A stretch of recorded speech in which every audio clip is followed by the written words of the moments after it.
Em nome do Pai, e do Filho, e do Espírito Santo. Amém. Amigo, amiga, louvemos ao bom Deus por nos ter dado Jesus, sua palavra viva.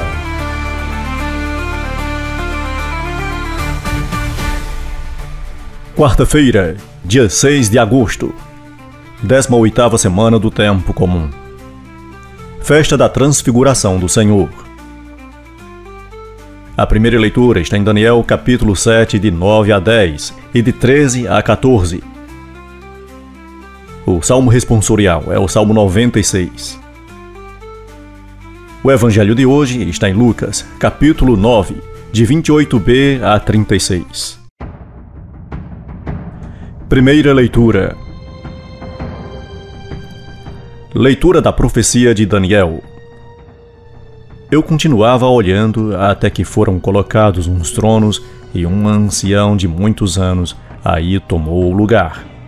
Sua veste era branca como neve e os cabelos da cabeça como lã pura.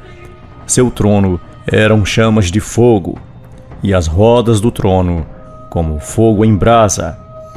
Derramava-se aí um rio de fogo que nascia diante dele.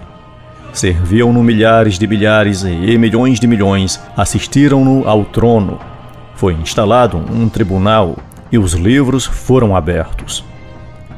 Continuei insistindo na visão noturna, e eis que entre as nuvens do céu vinha um como filho do homem, e aproximando-se do ancião de muitos dias, e foi conduzido à sua presença.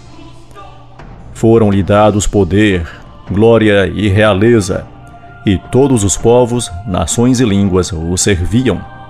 Seu poder era um poder eterno, que não lhe será tirado, e seu reino, um reino que não se dissolverá.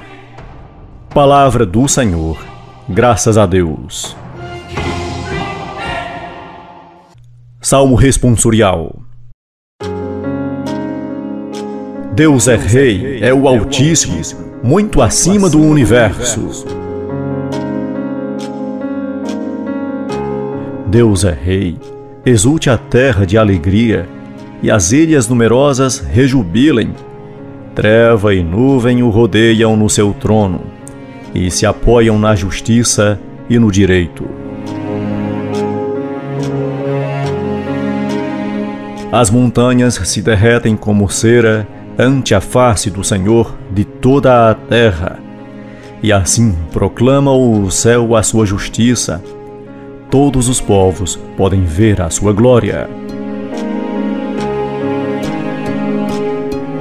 Porque vós sois o Altíssimo, Senhor, muito acima do universo que criastes, e de muito superais todos os deuses.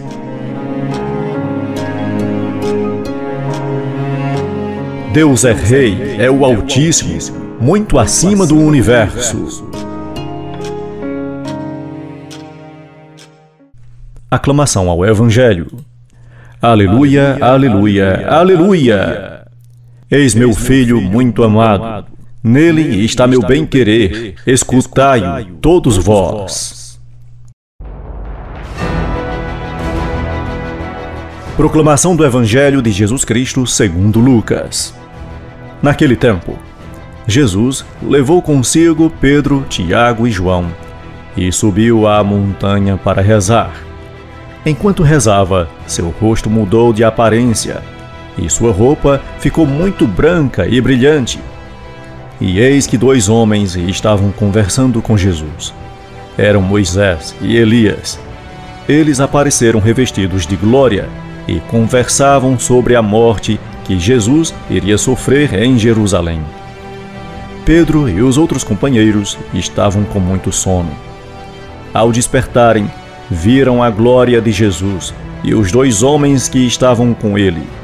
E quando estes homens se iam afastando, Pedro disse a Jesus: Mestre, é bom estarmos aqui.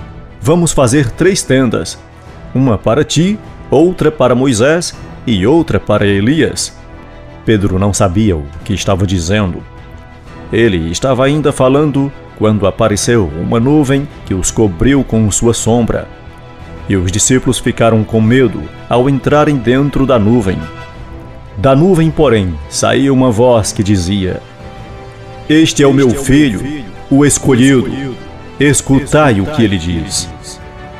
Enquanto a voz ressoava, Jesus encontrou-se sozinho. Os discípulos ficaram calados e naqueles dias não contaram a ninguém nada do que tinham visto. Palavra da salvação. Glória a vós, Senhor. O diálogo entre Moisés e Elias, falando sobre a partida de Jesus, seu êxodo, ofereceu aos discípulos uma pista para compreender o conjunto da vida do Mestre, mormente sua morte de cruz. Em primeiro lugar, em toda a sua vida, só buscou a vontade de Deus. Os dois personagens do Antigo Testamento representavam a lei e os profetas, ou seja, as Escrituras na sua totalidade.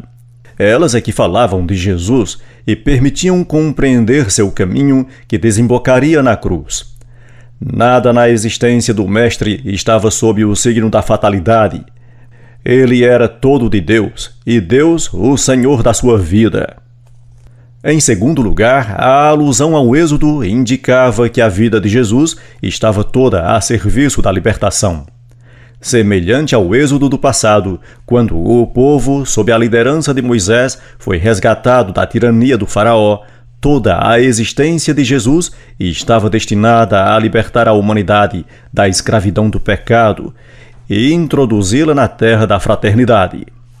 Em terceiro lugar, o Êxodo está ligado à figura do Cordeiro Pascal, cujo sangue livraria o povo da ira divina.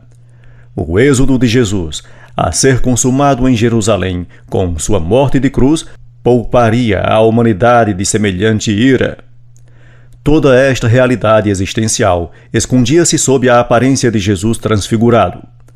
A tragicidade do êxodo de Jesus não destruiria sua condição de filho amado. Oremos. Senhor Jesus glorificado, ajuda-me a compreender a tua paixão sob o prisma da transfiguração, pois és o filho predileto do Pai, que se tornou vítima da maldade humana. Amém.